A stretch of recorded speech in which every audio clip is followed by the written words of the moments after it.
ก็คือเก่าวันละพี่น้องเนี่ยเนาะ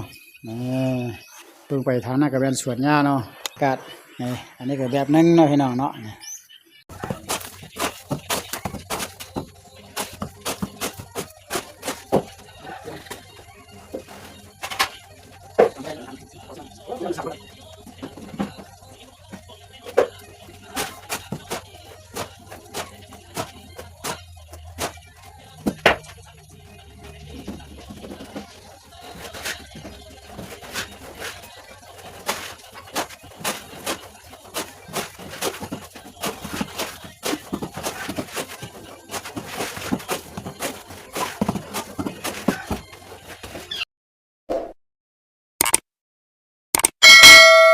ครับทักทายสบายดีพี่น้องที่เข้ามาติดตามรับชมพี่น้องช่วงนี้เบาจันบ่ได้ออกไปหากินหาอยู่พี่น้อง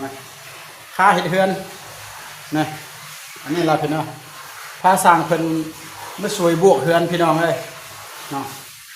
ตอนนี้กำลังบวกเฮือนนี่แหละสร้างเพิ่นมาฮอดแล้วพี่น้องนี่ก็บ่ได้ไปทางใดก่อนพี่น้องอดใจรอท่าก็ได้เฮ็ดเฮือนเฮ็ดสร้างก่อนพี่น้องบาดหน้าแล้วจะเรียนจะออกไปหาอยู่หากินให้พ่อแม่พี่น้องได้เบิ่งได้ชมมันแหละประมาณคนกำลังรดน้ำก่อนเนาะนี่รดน้ำเขาจะซีดใส่ฝานี่แหละเพื่อเขาจะโบกได้ฝานี่อันเขาแล้วละพี่น้องเนาะฝานี่เนี่ยอันนี้นะตัวนี้เนาะเข้าฝานี่เลยเข้าได้3 ฝาพี่น้องเลยฝานี่ฝาหนึ่งที่2ที่3แล้วมื้อนี้จะเริ่มชิปตัวนี้ก่อนเด้อบาจันเด้อพี่น้องเป็นจังได้กับเบิ่งแล้วก็ฝากไลค์ฝากแชร์ฝากติดตามให้เป็นกำลังใจให้กันได้กันเด้อพี่น้องเนาะอันนี้ก็ได้เอาพี่น้องประมาณนี้ไม่ได้บาจันจะผสมปูนก่อนจะผสมปูนแล้วก็ที่ว่าต้องได้เอาให้สร้างเพิ่นเนาะสร้างเพิ่นก็รอท่าเกียมอยู่เพิ่นจะเกียมจะโบกันแล้วเนาะเอามาพี่น้องพี่น้องได้ก็ฝากกำลังใจได้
โอ้ยพี่น้อยอยากมืดหน่อยนึงพอฝนตกแล้วอยู่ในเฮือนเด่น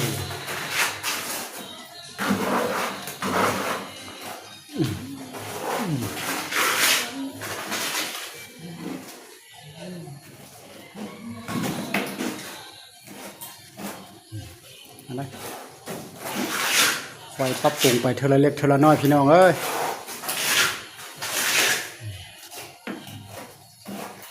เราจันก้าวว่าประมาณอาทิตย์หนึ่ง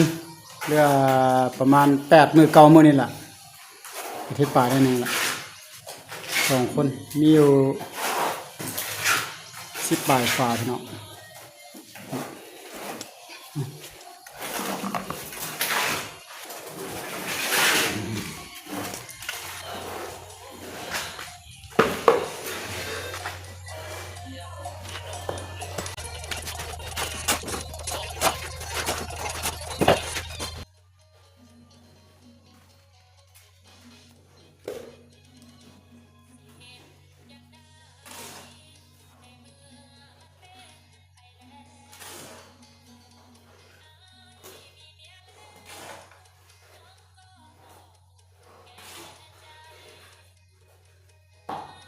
ถ้าเขาโบกแล้วคัดออกมาน่ะ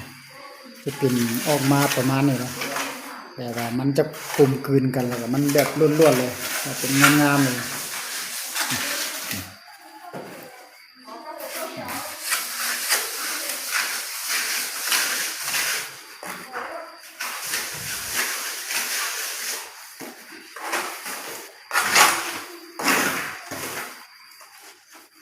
สีนี้สร้างเป็นกระคักเลยได้พี่น้องเลย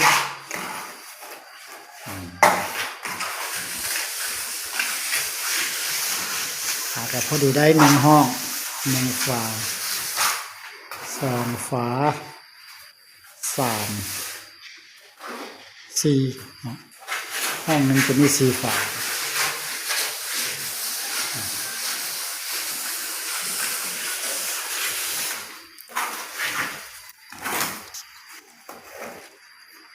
ตอน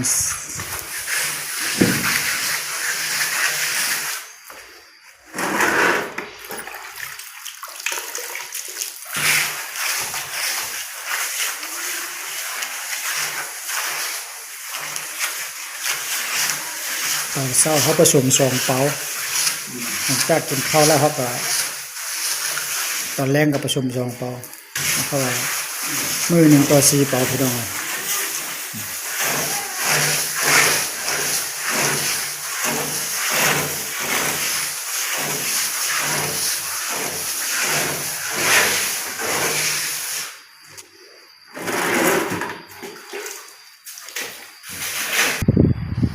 นี่เขาจะไป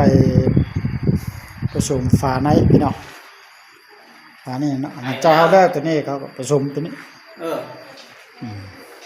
ได้ตัวมาทำเขาจะมาผสมในฝานี่ฮะเนาะบาดนี้เขาจะเข้าห้องนี้ก่อนบาดนี้พี่น้องเลยห้องนี้ยังนี่ก็1 ฝาเหมือนบ่2 3ตัวนี้4ตัวนี้พี่น้องเนาะมันจะเข้ามาห้องนี้ก่อนบาดนี้นะก็ว่าประมาณอาทิตย์1 อาทิตย์ปลายเพื่อนแหละพี่น้อง2 คนเอาฝากแชร์ฝากกำลังใจเด้อกำลังเฮ็ดเฮือนซานบ้าน2พี่น้องนี่หลังคาหากระตันแล้วสู้จะได้เฮือนหลังนี่พี่น้องใส่งบบักหลายๆพี่น้องเอ้ยเนาะก็จะประมาณนี้เนาะ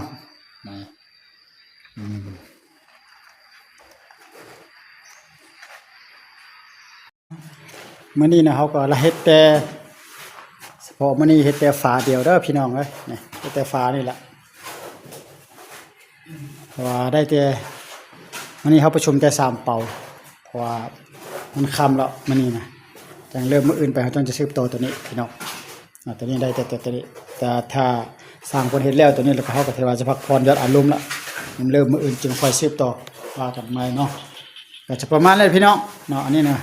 ถ้าว่าแล้วก็เบาใจก็จะมาอัปเดตให้พี่น้องอีกบาทหนึ่งให้พี่น้องได้เบิ่งได้ชมน้ำกันเนาะอันนี้เบาใจก็มาอัปเดตให้เบิ่งยังบ่ทันสำเร็จเนี่ยมื้ออื่นก็จะฝานี้เนาะน้องฝานี้กะว่ามื้ออื่นก็2 ฝาประมาณนี้แหละพี่น้องเอ้ยนะก็ค่อยเฮ็ดไปทีละขั้นตอนเอาแต่ว่าฝานี้ก็ถือว่าแล้วเนาะฝานี้ก็อันนี้ก็ถือว่าสำเร็จเนาะนี่สำเร็จเรียบร้อยแล้วฝานั้นก็ถือว่าสำเร็จเป็นเรียบร้อยแล้วหลักเกี่ยวมาฝานี้ฝาที่3ก็สำเร็จเรียบร้อยฝาที่4ก็สำเร็จเรียบร้อยนี่ก็จะประมาณนี้แหละแต่ยังเพดานยังบ่ได้ใส่เทเด้อพี่น้องก็จะประมาณนี้อัปเดตให้พี่น้องเบิ่งขอบใจที่เข้ามาติดตามรับชมเบิ่งแล้วก็ฝากไลค์ฝากแชร์ฝากติดตามเด้อแล้วก็เปิ้นไปทางพ้นกับบรรยากาศพอดีหญ้าเขียวทมพี่น้องฝนตกช่วงนี้แล้วก็หญ้าก็ขึ้นบรรยากาศก็ดีนั่นพี่น้องก็คือ9 วันแล้วพี่น้องนี่เนาะนี่เพิ่งไปทางนั้นก็เป็นสวนหญ้าเนาะอากาศนี่อันนี้ก็แบบนึงเนาะพี่น้องเนาะนี่ละนั่นพี่น้องก็จะผู้ทุกคนเนาะนี่พี่น้องนี่ก็เป็นอีกด้านหนึ่งเนาะจะเป็นหน้าของเราสูงเขาพี่น้องยังบ่มาดำหน้าเธอเขาไม่ได้ไทยยังไม่บ่ได้มาขาดเธอเลยในตัวนั้นหันพี่น้องแต่ต้องขัดเจ้าดำแล้วละเป็นยังไง2 มื้อนี่มันฝนตกกลางคืนนี่เนาะก็ประมาณนี้แต่ได้บรรยากาศทางนอกภายนอกก็คือว่าท้องฟ้าโปร่งใสแจ้งสว่างดีบรรยากาศก็ดีพี่น้อง เอาพบพ่อกันใหม่ในโอกาสต่อไปเบิ่งแล้วฝากติดตามฝากไลค์ฝากแชร์ได้เด้อ2 คนกับ3เอารมณ์ความดีไปก่อนพ่อกันมื้ออื่นในคลิปต่อไปแล้วสวัสดีครับพี่น้องบ๊ายบาย